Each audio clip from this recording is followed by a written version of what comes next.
Project, we're going to have a go at turning a magnifying glass. Now, it's a friend's birthday of mine coming up soon, and she was over for a barbecue and she mentioned she fancied a magnifying glass. We've been trying to discourage her not to buy one ever since, so I'm going to make her a nice one from scratch and hopefully she'll enjoy that for her birthday then. In order to help us turn tonight's project, I've gone and bought a magnifying kit, and I've got this from Axminster Tools and Machinery. So it comes with this sort of magnifying glass top and a little cap end then for the bottom. And I think it was around about £8.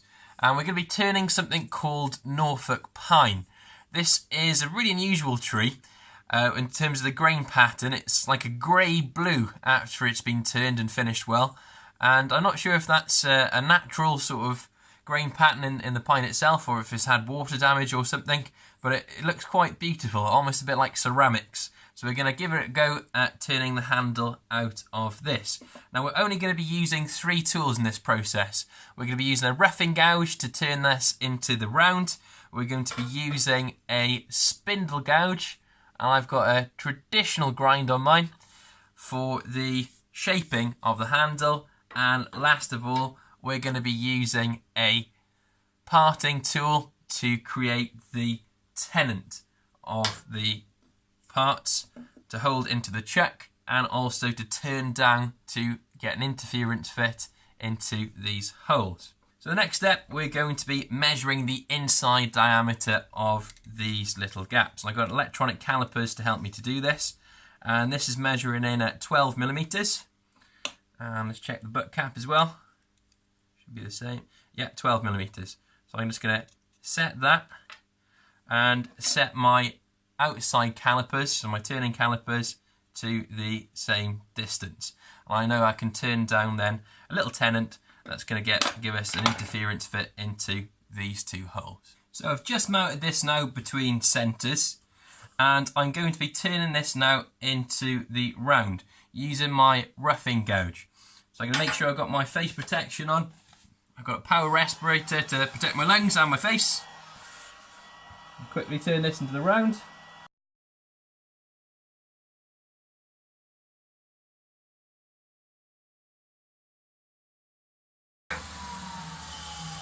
Right, the next step, we're going to be marking out the length of the handle. Now, to make this a little bit easier, what I've done is I've actually made a drawing so I know what size I need to turn this to. It's always a good idea if you're making something, especially that has separate components, to do a drawing so you get a nice accurate sort of size and fit. So the marking out process then, I'm going to use my hands. They're quite chunky, my hands, compared to Sue, my friend, so I'm going to try and go as close to my hands as I can. Just going to put 2 little lines on there. I'm going to run a bit of pencil round.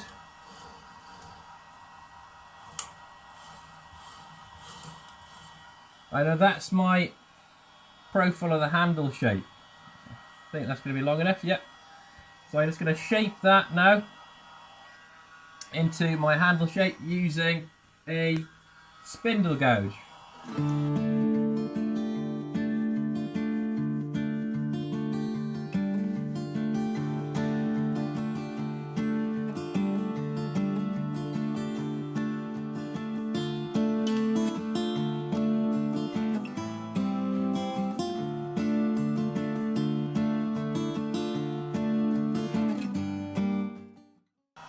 Before I start sanding and everything, I'm going to see if I'm happy with that shape.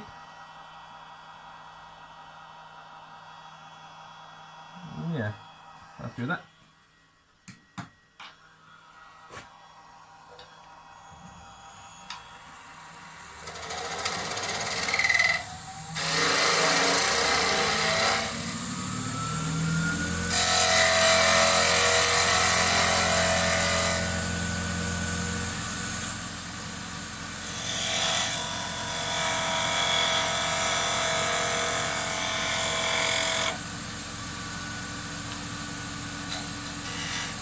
Putting some tiny lines in the ends. It's going to help the epoxy resin sit a little bit better in those.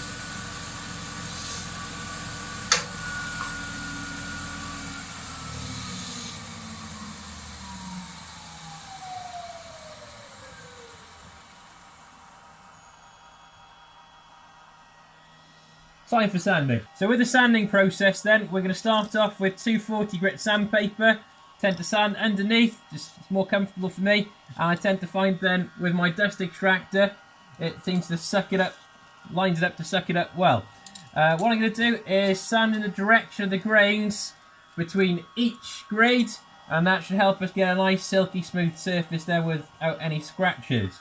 So we're going to do that through all the grits, then we can get on with taking this off and gluing them together.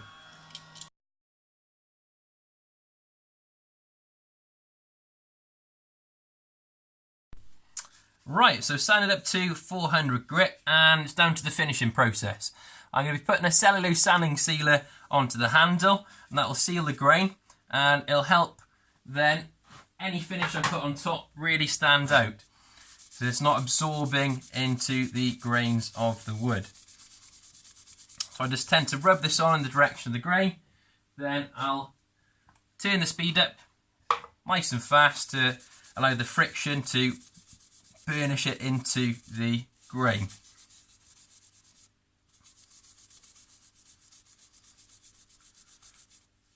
Quite a nice grain pattern on this one. It's this grey sort of colour again, almost like a ceramic look to it, which is quite cool. Right, turn the speed up on the lathe. Tiny bit more sanding sealer on there. So I'm just going to apply it equally across. And you'll probably notice I haven't put sanding sealer on where I'm going to be gluing. So I want to make sure nothing's going to interfere with that glue joint. So I'm just using now the paper towel to apply a little bit of friction. So some people actually use wire wool for this stage. And the next finish I'm going to be putting on is something I normally use for my pen turning. So it's Woodturning sauce. It's a diamond coat pen polish. And I thought it'd be really good for this because if it's going to be handled quite a lot, it'd be a nice idea then to make it durable. So this stuff's pretty hardy. It's very chemically, but it works really well. Just going to apply a tiny bit to a cloth, and it's exactly the same principle as the sanding sealer. So you need only a little pea-size type of this stuff, and it goes a long way. Just going to spread them out. So this will give it a nice shiny but durable coat at the same time. I've also used melamine lacquers in the past, especially for my light pulls. If they handle a lot, it tends to be quite good. Turn them on.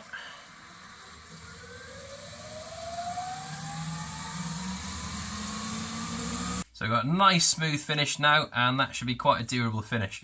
So the next step, I'm going to part this off, then I'm going to cut the other end with my Japanese pull saw. And the parting tool I'm going to use, just because it's a bit easier, you could do it with a bigger one, but I'm going to use a knife type parting tool. I'm just going to part this little end bit off.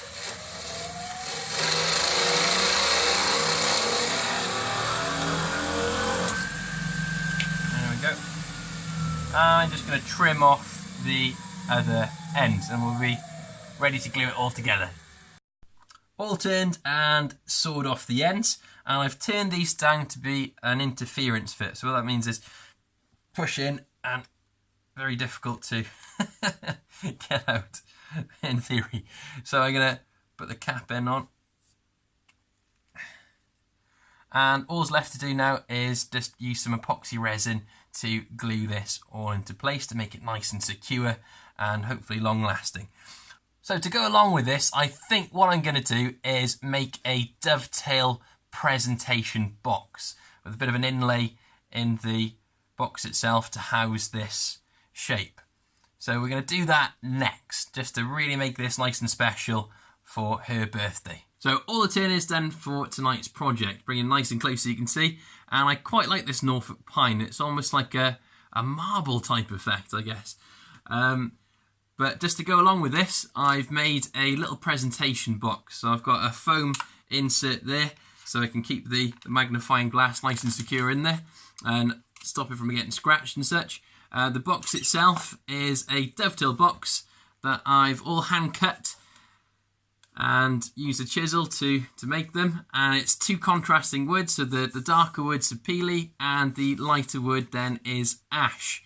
On the top then I've got some hinges that I've hand carved, so rather than using traditional brass hinges, I got an ash tree in the garden. I picked a leaf off it and used that as a template, and I think they look better on this piece than probably brass ones would have. And I quite like the knot in the top there, sort of that swirly grain pattern just adds to it a little bit. And in the lid, just to brand the box, I've added one of my logo discs I normally add into the bottom of my bowls. So I hope Sue will be happy with that as a gift, and I hope you've enjoyed tonight's project. If you have enjoyed tonight's project, please consider subscribing, and I can get some more wood turning or woodworking videos your way then. Thank you so much. Hope you have a great night. North Star.